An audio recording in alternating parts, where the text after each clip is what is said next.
What does Pride Round mean to you? Oh, very broad question, I think, and I think you'll get a very different answer asking everyone that's involved in that, from a playing perspective to the fans to the clubs in general. But to me, it's everything, and it's a lot more than football. And I've actually felt extremely grateful to be involved in a lot of the planning behind the lead up to our Pride Round, specifically in my role at the club. And from a playing perspective, it's just we hope to spread a message further than just football, and a lot of the collaboration that's going to go on with Hawthorn and ourselves just is done in hope that we portray to our Pride community that we are absolutely open arms and want them to come down in the game and furthermore be a part of this sport in our clubs. Tell us about your role at the club. Are you working with people in the LGBTIQ space, and what else do you do in that role? Yeah, so Inclusion Diversity Coordinator is my role title at the club, and have had no prior experience in this kind of space at all, but I have an immense passion for reaching out to diverse communities, and the LGBTQI plus community is one of them, and one of them that I find myself extremely passionate about. I'm a proud member of the community myself, and recognise that sport hasn't necessarily been the most welcoming environment for this community specifically in the past. So dual role, being a player, hoping that I can have an impact on the field in that space. It's awesome to be able to work in the background and put things in place to hope that we can make a change in that space and make sport as welcoming as it is for the rest of our community. So it's very special. You say it hasn't been that welcoming for sport in general for the Pride community, but it seems that AFLW is. I mean, why do you think there is that difference between, say, maybe the AFL, where there isn't as welcoming a space? Well, I think it's a lot to do with the time of which the AFLW started, and obviously understanding when, the men's competition and sport in general was, generated a long time ago. There probably wasn't even in society that much acceptance and welcoming towards this community. So I think in terms of outside of footy, we've come such a long way, and I think the timing of which the AFLW competition started has a lot to do with the way the competition is now as well. And if anything, again, doing work with our club, it's almost like it's working within the AFLW space. It's a lot more business as usual. It doesn't necessarily come out of the blue, and being a player myself, and again a proud member of the community, it's something that made me fall in love with the game so much. And if anything, 14, 15 years old, I wasn't necessarily sure of my own story, so aligning that with football has allowed me to really feel who I am personally, and give me the opportunity to give that same opportunity back to others that may be in the same position. So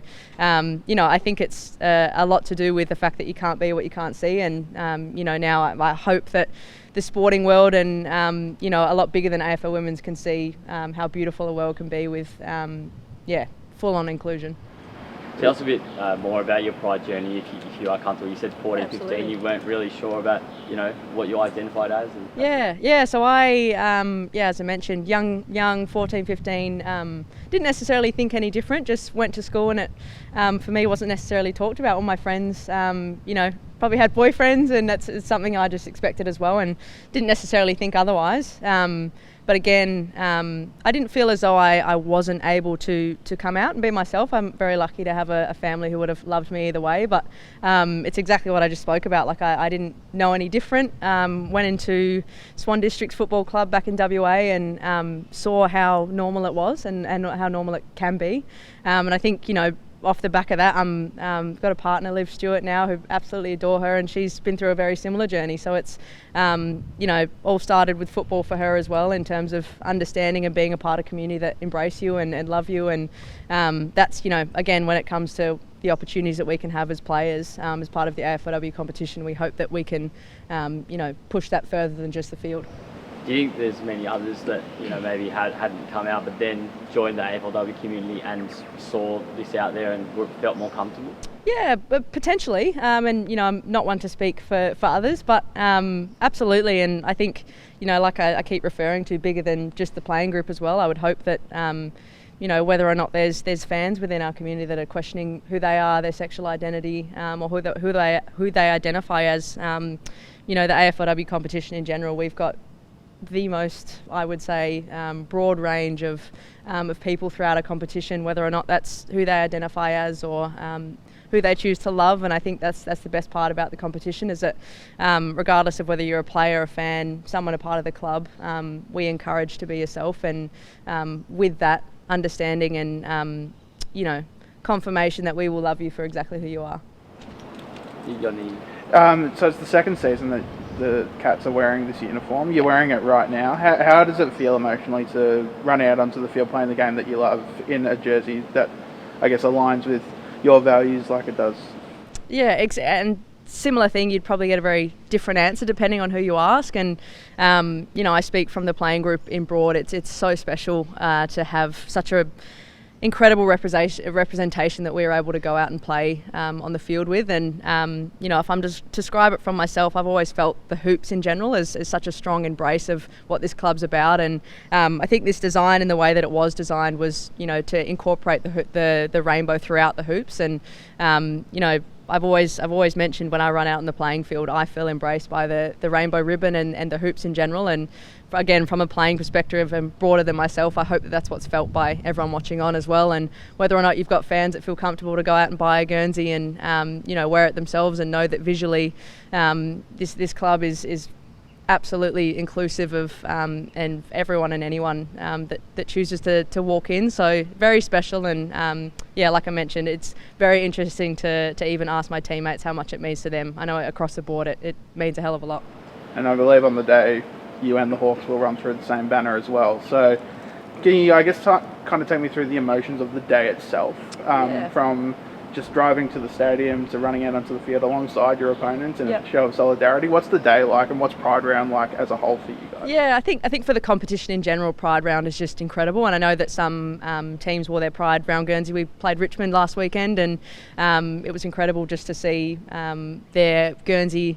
I know it's not the labelled Pride Round, but I think, even regardless of that, I think it's incredible if the competition could just, it doesn't necessarily have to be a Pride Round to portray inclusion. And it was really special to see last weekend. And I guess for us this weekend, it's again being involved in the back scenes and trying to organise a lot of what we're doing with Hawthorn off the field. It's been interesting because there's a rivalry in terms of the men's competition with Hawthorn and Geelong, and something we obviously embrace as a women's team as well. But that's what I mean when it comes to this inclusion diversity space and the LGBTQI plus community in general. It's bigger than football, and that's what we want to portray. It's at the end of the day, yes, it's a football game, but we're out there right now, and the whole purpose of Pride Round is again to broaden the exposure and to continue opening our arms to this community. And I hope that that's what's felt, and I hope that whether or not there's been comfort to attend an AFLW game at all, I hope for this community that this is the round to come, and so that we can show you how much we want you there. Who designed Yeah, so it was our Pride supporter group in consultation with our head of inclusion diversity, who's not at the club anymore. So this was 2 seasons ago now, as mentioned, so second season in the Guernsey.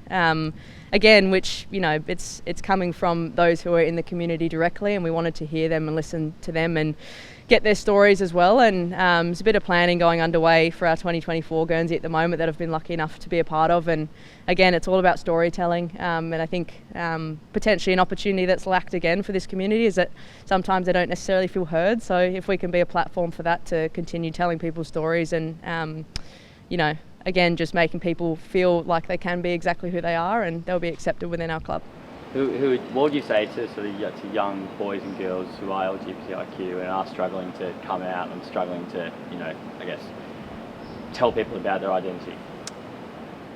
In the same sense, speaking from my own experience, it's put yourself in a environment that will accept and will love, and that's, I guess, what I'm trying to portray now is that the sporting world may not necessarily have been that for a lot of young people originally, but I hope that, for the young people in our community, not even for the community in general, if there's any opportunity for you to get involved and, be a part of a club or an organisation that are really trying to progress in this space. And, it's exactly what I mentioned is for me growing up as a young kid. I didn't necessarily, it's not that I wasn't comfortable, it's just I didn't know. And ever since, joining a sporting club that accepted and loved for everyone for who they were, it was the start of my journey for me. And I think regardless, whether it's, the Pride community, the Indigenous space, women still, there's underrepresented communities still, and like I'm very passionate about that in my role in working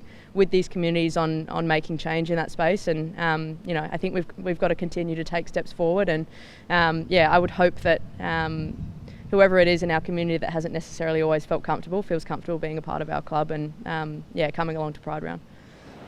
Do you and your teammates ever experience homophobia from fans and just from the general football community at all? Again, probably a question you get a different answer for. I personally haven't. Been very, being a part of the Geelong Football Club, there would absolutely be none of that within our four walls. And it's, it'd be silly to stand here and expect that doesn't happen for a lot of people. I think that's what we've been through, and I've personally been through a journey as well of sometimes getting caught up in how incredible it is for us at the club, and then broadening your perspective and understanding that's still not the case for everyone. And that's where I think the drive for change comes still for me, and the passion within that.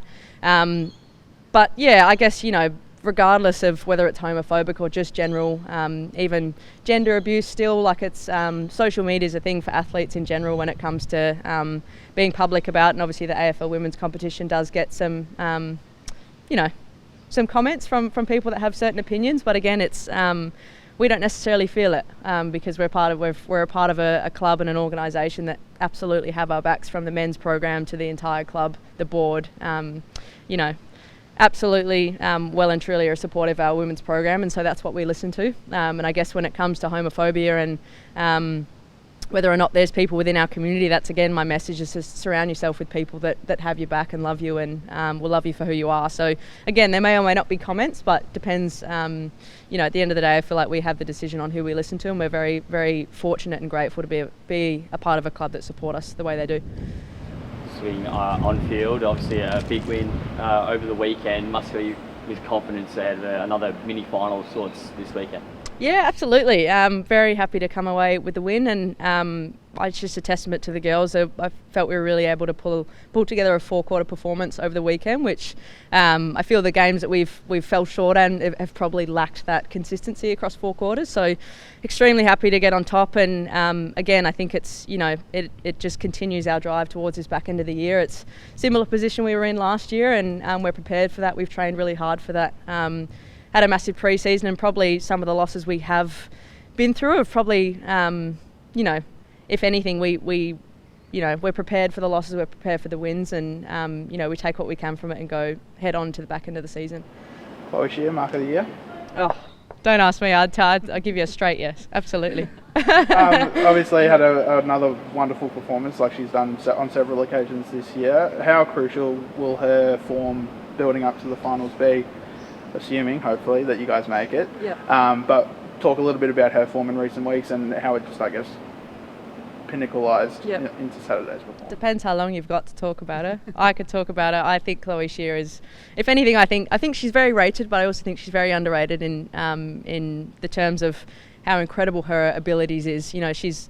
I'm quite small, and she's only just taller than me, but she plays as if she's a tall forward. And again, took an incredible mark for us on the weekend. But that's just the top of it, really. The way that she trains is the way that she goes out and plays, and she plays with absolute intensity, and she plays with an extra 10 centimetres on the height that she actually is, which I look up to her a lot, obviously, in that sense. And I think she's an absolute bull that continues to drive the standard of playing, and I think women's footy in general. And we're extremely fortunate to have her. I used to watch her when I played for West Coast when she was with Adelaide, and in absolute awe of her. So to now be teammates with her and hopefully kick the ball down to her, she's going to be a crucial role in us going forward. And I have no doubt she'll continue the form she's currently in. It just seemed like on the weekend you guys just flowed a lot better, I guess, compared to recent weeks. Obviously, that was the win against Fremantle, which was an impressive performance, but I guess it's a form that you guys haven't really been consistent with just over the past month or so. Did you guys feel like that was the case over the weekend? Did things just feel, I guess, a lot more connected from the back line to the forward line? Yeah, absolutely. They did feel connected, but I think that's off the back of intentionally doing something about it. We probably recognised that was throughout the year. That consistency and that four-quarter performance wasn't there for us, and it's not that wasn't the way that we'd trained, and that was, I think, some of the confusion and figuring out where we could get better was the fact that we were training as if we would be playing 4 quarter games every week, but that's not necessarily what happens on the day for any team, not just ourselves. So I think on the weekend, a lot to take away from that was, my main takeaway was how connected we were and how much we cared for each other. And I think the way that you can flip a switch from, you obviously have on-field performance and skill level from each of our players, but I think that's potentially a thing that comes with us is when we genuinely have that belief and that connectedness and that togetherness as a group. That's what really drives us. So, you can go from, unfortunately, going down against Collingwood to then a week turnaround and we almost look completely different in a sense. So it's small changes. It's not something we have to reinvent the wheel on. And again, something that I'm completely confident on going into the back end of the year if we can maintain that. Do you still keep in touch with your former West Coast teammates? And obviously, they'd be going through a bit losing their coach in the last couple of weeks. Yeah, absolutely. Like to an extent, absolutely. Because coming from WA, they're who I knew, and a lot of them were my childhood friends, and so they always will be in that sense. Don't talk to them much when we verse them, obviously. But no, actually, in that sense, I love playing them. I love getting around them, and I know there's. Personally, I went through a bit with coaches at West Coast, and potentially having a bit of change in coaches, so I've experienced it myself and I know what it's like, and if anything, I hope the best for the girls and I absolutely adore them, so I hope that they get someone in there that absolutely sees their capabilities for the way they are. A very, very talented list, very talented group, and I love them, so I do talk to them often, but not on field.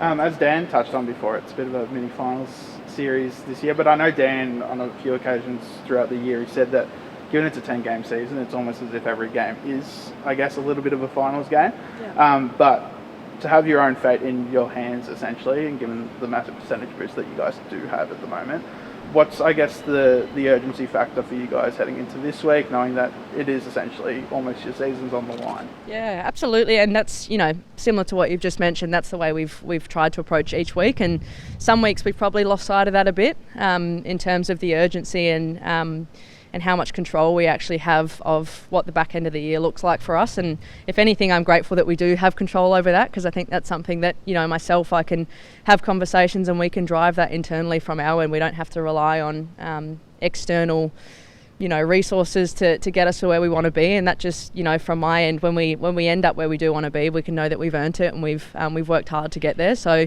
again, there's a lot of pressure, but I think our playing group and our list and our connection thrives well under pressure, and again, that was probably the same situation with us on the weekend with Richmond. So I think a testament to the way that we were able to come out under that amount of pressure against the Tigers, and we'll look to do the same thing again against the Hawks this weekend. And what challenges do the Hawks, I guess, present you guys? Their season is over now, following the results over the weekend.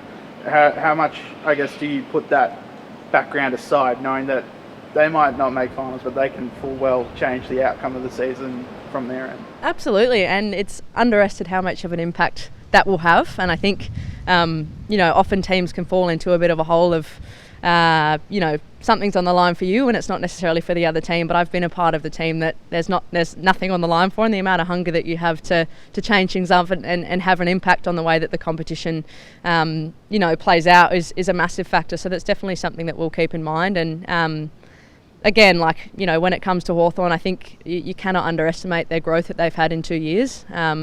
They've started off as an expansion team not long ago, and they're already looking like, as well as a lot of the expansion teams are at the moment, they're already, looking as if they've been in the comp for a lot longer than what they have. So again, we can't underestimate them. We have enormous respect for them on and off the field, and even watching some of their games, they're so fast, they're so speedy, and they're skillful as well. So again, we're not going in by any means with our heads anyway too high in terms of expecting anything, understanding their positioning, and probably that's going to provide a bit more hunger from their end, and accepting that, embracing that. It's a lot of what we've spoken about internally is embracing that pressure and moving forward and playing our best footy off the back of that. So business as usual for us. We're not going in expecting any other result than we would if they did have something to play for in terms of finals. So again, absolute respect for them, and we'll do our best to get on top on the weekend.